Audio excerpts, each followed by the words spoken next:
29장에 이어 30장에서도 남유다의 13번째 왕 히스기야의 역사를 읽습니다. 주님께서 보시기에 올바른 일을 하였다는 평가를 받은 히스기야를 통해 동일한 언약 백성의 공동체로서 우리 역시 무엇을 어떻게 재건해야 하는지를 배울 수 있습니다. 히스기야와 남유다의 언약 백성들은 제일 먼저 오랫동안 방치되었던 성전을 수리하고 재건했습니다. 성전 재건이 완결되자마자 왕과 제사장들과 모든 백성들이 다 함께 속죄의 제사와 감사의 예배를 회복합니다. 그리고 오늘 본문에서는 오랫동안 지키지 못했던 유월절을 다시 회복합니다. 1절에 히스기야는 온 이스라엘과 유다에 전가를 보내고 북이스라엘 지역인 에브라임과 므낫세에는 각각 특별히 편지를 보내서 예루살렘에 있는 주님의 성전에서 이스라엘의 하나님이신 주님을 기리며 유월절을 지키도록 오라고 초청합니다. 유월절은 이집트의 노예로 있던 이스라엘을 하나님께서 구원하여 언약 백성으로 삼으신 것을 기념하는 절기입니다.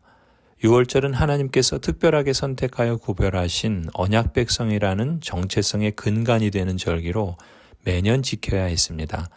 하지만 북이스라엘과 남유다로 분단이 되고 주변 이방인들이 섬기는 우상을 섬기고 하나님의 언약을 가볍게 여기면서 오랫동안 유월절도 지키지 않았던 겁니다.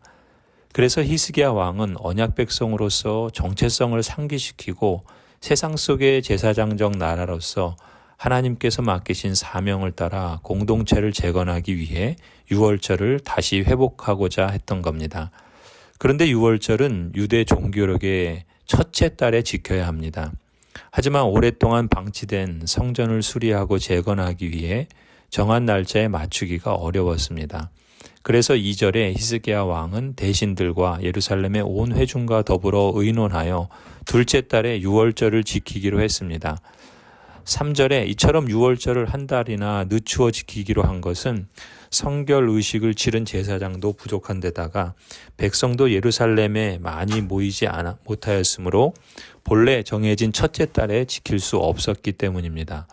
이처럼 히스기야 왕과 언약 백성들은 민수기 9장 10절에 합당한 사유가 있을 경우 한 달 늦출 수 있다는 율법을 따라서 둘째 달에라도 유월절을 지키자는 계획을 모두 좋게 여겼습니다.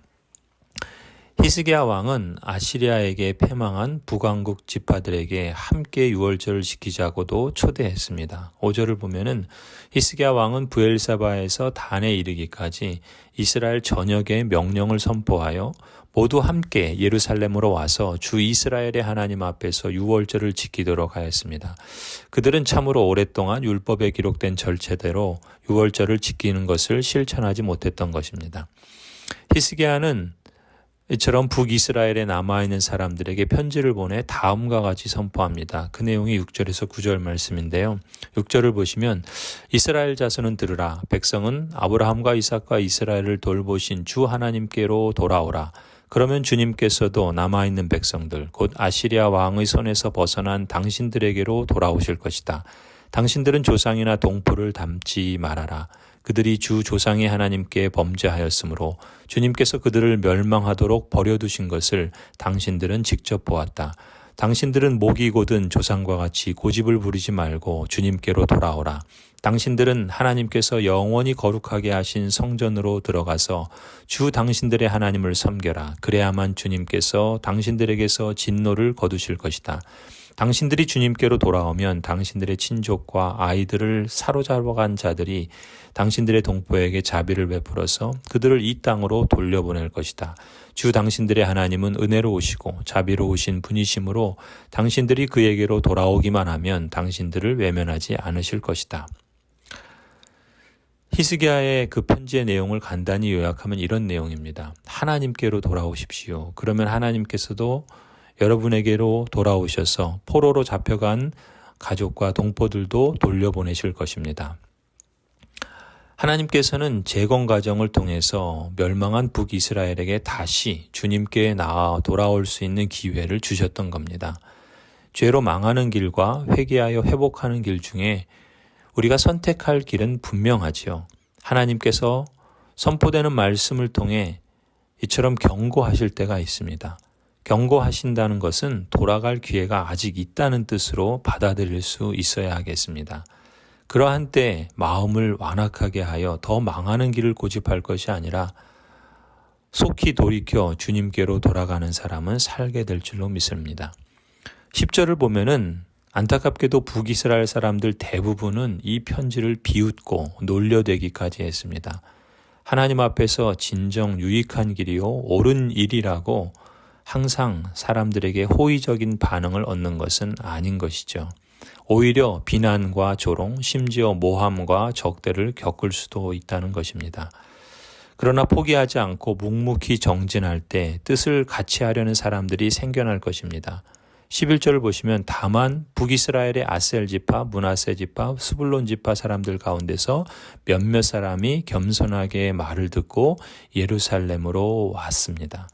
또 12절도 하나님이 또한 남유다에서도 역사하셔서 히스기야 왕과 대신들이 주님의 말씀대로 전한 그 명령을 유다 사람들이 한 마음으로 따르도록 감동시켜 주셨습니다. 당장 눈에 보이는 결과가 없다고 쉽게 포기하기보다 인내하며 기다리면 하나님께서 열매를 맺게 해주실 줄 믿습니다. 하나님은 우리보다 더 우리가 하나님의 언약 백성됨을 회복하시길 기뻐하십니다. 그렇기에 우리가 하나님의 거룩한 제사장 나라로서 한 마음으로 따르도록 우리를 감동시키시고 실천하게 하시는 분이신 줄 믿습니다. 하나님의 은혜의 손길과 선하신 능력이 여러분과 우리 교회를 감동시켜 주셔서 충만하게 해 주시기를 간절히 축원합니다. 아멘.